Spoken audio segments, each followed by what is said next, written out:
श्री स्वामी समर्थ. स्वामी महाराज तुमच्या मनातील सर्व चांगल्या इच्छा या लवकरात लवकर पूर्ण करत, एवढीच स्वामींच्या चरणी मी प्रार्थना करते आणि आजच्या या व्हिडिओला सुरुवात करते. तर आजच्या या व्हिडिओमध्ये आपण पाहणार आहोत की मार्गशीर्ष महिन्यामध्ये आपल्याला उपवासाला हा एक फळ खायचं नाही.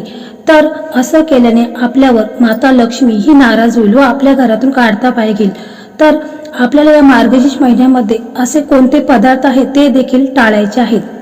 तर त्या संदर्भात आजचा हा व्हिडिओ आहे. तर व्हिडिओ खूप महत्त्वपूर्ण आहे आणि तो मी अगदी थोडक्या भाषेत सांगायचा प्रयत्न करणार आहे. तर व्हिडिओ तुम्ही स्किप न करता शेवटपर्यंत पहा आणि जे कोणी चॅनलवरती नवीन असेल त्यांनी चॅनलला सबस्क्राईब करा. मित्रांनो, 13 डिसेंबर 2023 तर या दिवशी मार्गशीर्ष महिन्यातला पहिला बुधवार आलेला आहे. तर गुरुवार हा 14 तारखेला आलेला आहे. तर म्हणजे पहिला गुरुवार हा 14 तारखेला आलेला आहे. तर त्या दिवशी आपल्याला माता लक्ष्मीची विधिवत पूजा करायची आहे. तर मार्गशीर्ष महिन्यातील गुरुवारला फार महत्व आहे.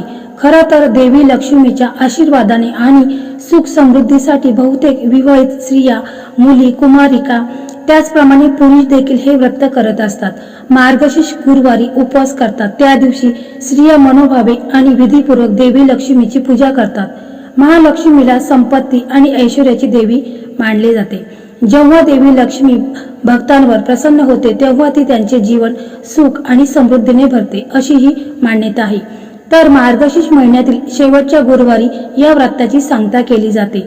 त्यामुळे अनेक स्त्रिया हे गुरुवार करताना दिसतात. मार्गशीर्ष महिन्याला खूप असे महत्व आहे. ज्याप्रमाणे श्रावण महिना भगवान शंकराला समर्पित आहे, त्याचप्रमाणे मार्गशीर्ष महिन्यात लक्ष्मीची पूजा केली जाते. या महिन्याच्या प्रत्येक गुरुवारी देवी लक्ष्मीचे व्रत केले जाते. विशेष अशी पूजा देखील केली जाते. मार्गशीर्ष महिना हा आता 2 दिवसात सुरू होणार आहे. तर पहिला गुरुवार सहसा भगवान विष्णूंची पूजा गुरुवारी केली जाते, परंतु मार्गशीर्ष महिन्यात माता लक्ष्मीची देखील पूजा करायची आहे. तर श्री महालक्ष्मीची अनेक नावे रूपे आहेत. पार्वती, सिंधुकन्या, महालक्ष्मी, लक्ष्मी, राजलक्ष्मी, गृहलक्ष्मी, सावित्री, राधिका, राजेश्वरी, चंद्रा, गिरिजा, पद्या, मालती, सुशीला अशा विविध नावाने महालक्ष्मी ओळखली जाते. असे म्हणतात की जो कोणी या महिन्यात उपवास करीन, माता लक्ष्मीची पूजा करतो, त्याच्यावर माता लक्ष्मीची कृपा होते आणि त्याचे घरी सुख, समृद्धी, ऐश्वर्य, घर धनधान्याने भरते. या मार्गशीर्ष महिन्याच्या गुरुवारी स्त्रिया लक्ष्मी विष्णूची उपासना करून व्रत आणि दिवे दान करतात. यामध्ये शंख पूजेला विशेष असे महत्व आहे. अनेक ठिकाणी विवाहित महिला बुधवारी रात्री घराची साफसफाई करून रांगोळी काढून माता लक्ष्मीच्या आगमनाची वाट पाहत असतात. त्याचप्रमाणे गुरुवारी सकाळी ब्रह्ममुहूर्तावर सूर्योदयापूर्वी आवळा, फळ, पंचमेवा, शिरा प्रसाद म्हणून अर्पण केला जातो. यानंतर माता लक्ष्मीची पूजा करून दिवे दान करतात. यानंतर सायंकाळी विसर्जनानंतर उपवास सोडला जातो. अशा प्रकारे महालक्ष्मीची पूजा केली जाते. त्याचप्रमाणे मार्गशीर्षच्या प्रत्येक गुरुवारी शास्त्रानुसार माता लक्ष्मीची विधिवत पूजा केली जाते व व्रत करावे. त्याचप्रमाणे मार्गशीर्ष महिना हा आपल्या हिंदू धर्मामध्ये सर्वात पवित्र महिना मानला जातो. जसं की श्रावण महिना हा देखील खूप पवित्र महिना मानला जातो, त्याचप्रमाणे मार्गशीर्ष महिना देखील खूप पवित्र मानला जातो. तर यावेळेस महिला व्रत उपवास करत असतात की आपल्या घरामध्ये माता लक्ष्मीचे आगमन व्हावे, लक्ष्मीची कृपा आपल्या घरावर राहावी, त्याचप्रमाणे आपल्या घरात सुख समृद्धी यावे याकरिता महिला हे व्रत करत असतात. त्याचप्रमाणे कुमारिका देखील हे व्रत करत असतात. तर अशा प्रकारे हे व्रत करत असतात. तर या महिन्यामध्ये आपण मांसाहार करायचं नाही, घरामध्ये देखील बनवायचं नाही, त्याचप्रमाणे बाहेरून देखील खाऊन यायचं नाही. म्हणजे घरातील व्यक्ती जर बाहेर जाऊन मांसाहार करत असेल तर ते देखील टाळायचं आहे. कारण यामुळे तुम्ही जे व्रत करता, उपवास करता, तर त्याच्यामध्ये तुम्हाला त्याचा लाभ हा होणार नाही. त्याचप्रमाणे या मार्गशीर्ष महिन्यामध्ये तामसिक पदार्थाचं सेवन देखील करायचं नाही. म्हणजे जी व्यक्ती उपवास व्रत करत आहे तर त्या व्यक्तीने देखील तामसिक पदार्थाचं सेवन करायचं नाही. तर तामसिक पदार्थ म्हणजे काय असा तुम्हाला प्रश्न पडला असेल, तर तामसिक पदार्थ म्हणजे कांदा लसूण हे वर्ज्य आहे. तर आपण उपवास करत असतो आणि संध्याकाळी आपण जेवण वगैरे बनवतो, परंतु त्या जेवणामध्ये आपल्याला कांदा लसूण वापरायचा नाही, कारण तो आपण देवीला नैवेद्य म्हणून दाखवत असतो. जसं की आपण गणपती बाप्पांना कांदा लसूण हे देखील आपण त्यांच्या नैवेद्यामध्ये वापरत नाही. त्याचप्रमाणे आपण मार्गशीर्ष महिन्यामध्ये देवी मातेला याचा नैवेद्य दाखवायचा नाही आणि त्याचप्रमाणे आपण देखील कांदा लसूण हा जेवणामध्ये वापरायचा नाही. तुम्ही गोड शिरा किंवा गोड जे काही पदार्थ असतील, जसे की खीरपुरी असेल, शिरा असेल किंवा श्रीखंड पुरी असेल, तर असे जेवण तुम्ही बनवू शकता. त्याचप्रमाणे तुम्ही देवीला याचा नैवेद्य देखील दाखवायचा आहे, परंतु चुकूनही तुम्ही कांदा लसूण जेवणामध्ये वापरायचं नाही. यामुळे माता लक्ष्मी ही आपल्यावर नाराज होईल व आपल्याला जे काही कृपा, जे काही तिचा लाभ आपल्याला मिळणार आहे तर ते आपल्याला मिळणार नाही. म्हणून जेवणामध्ये आपण कांदा लसूण हे टाळायचं आहे. जर तुम्ही देवीचे उपवास करत नसाल किंवा तुम्ही फक्त महिनाभर देवीची पूजा करणार असाल, तरी देखील तुमच्या जेवणामध्ये हे कांदा लसूण हे तामसिक पदार्थ आहेत त्याचा वापर करायचा नाही. तुम्ही उपवास करा किंवा नका करू, परंतु तुम्हाला या महिन्यामध्ये कांदा लसूण हे वर्ज्य आहे, तर याचा वापर तुम्हाला अजिबात करायचा नाही. तर उपवासाला आपण जो पदार्थ बनवतो, म्हणजे जसे की बटाट्याची उसळ असू द्या किंवा साबुदाण्याची खिचडी, तर यामध्ये जिरे वापरतात, परंतु हे देखील शास्त्रामध्ये खाण्यास मनाई आहे. त्याचप्रमाणे कोथिंबीर देखील उपवासाला चालत नाही. तर तुम्हाला उपवासाला वेफर्स, त्याचप्रमाणे जे काही चिप्स असतात ते काही लोक खात असतात, तर ते देखील खायचे नाहीत. त्याचप्रमाणे तुम्ही उपवासाला कंदमुळे हे देखील तुम्ही खाऊ शकता. असं पाहायला गेलं तर उपवास हा पोटाच्या पचनक्रियेला विश्रांती म्हणून करायचा असेल. फक्त तुम्ही ताजी फळे किंवा ज्यूस पिऊ शकता. कुठल्याही फळांचा ज्यूस तुम्हाला प्यायचा आहे. त्या दिवशी संध्याकाळनंतर काहीही खायचं नाही. त्याचप्रमाणे रात्री झोपण्यापूर्वी कोमट दूध हे घेतलं तरी काही हरकत नाही. प्रमाणे जैन परंपरेत जमिनीच्या आतील उत्पादने खाणे निषिद्ध आहे, जसे की कांदा लसूण बटाटा गाजर, त्याचप्रमाणे भुईमुगाच्या शेंगा, तर हे देखील वर्ज्य आहे. तर हे पदार्थ आपण उपवासामध्ये खायचे नाहीत.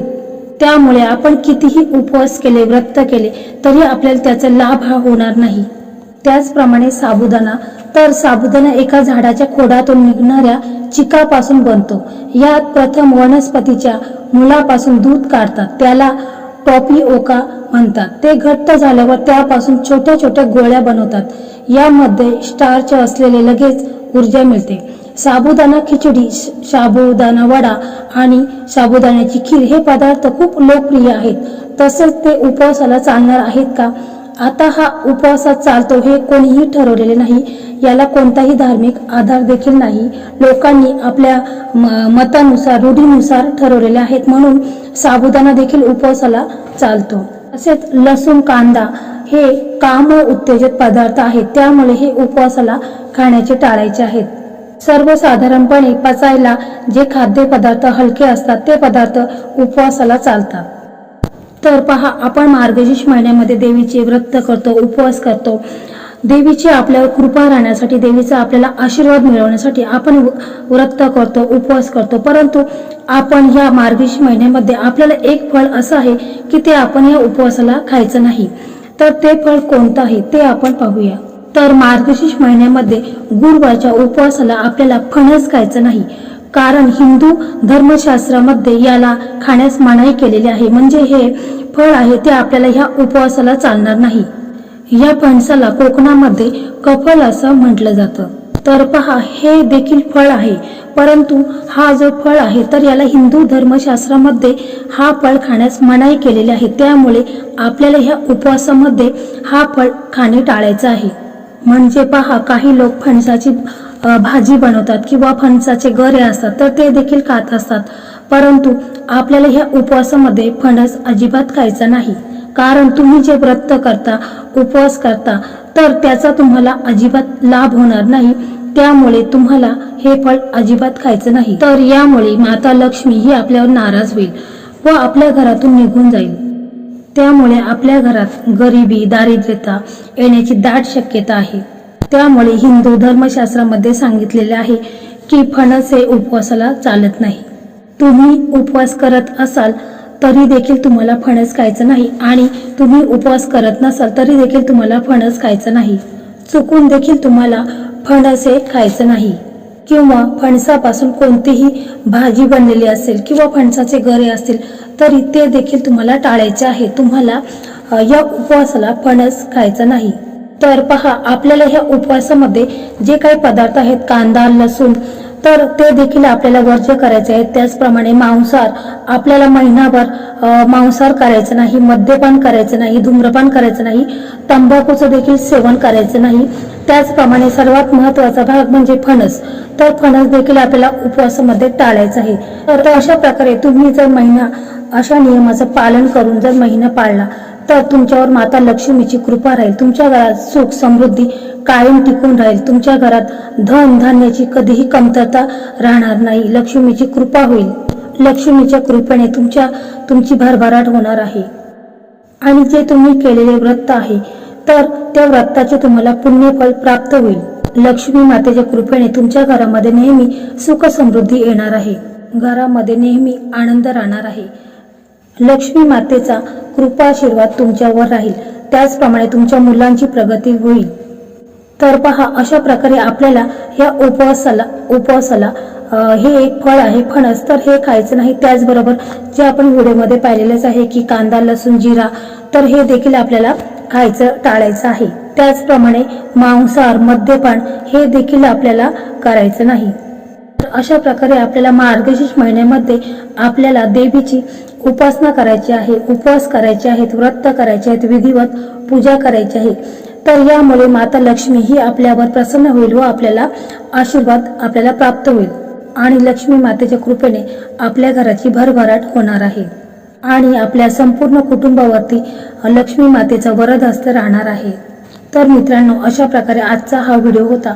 तर तुम्हाला कसा वाटला कमेंटमध्ये नक्की सांगा. आणि जर हा व्हिडिओ तुम्हाला आवडला असेल तर व्हिडिओला लाईक करा, शेअर करा आणि चॅनलला सबस्क्राईब करा. धन्यवाद.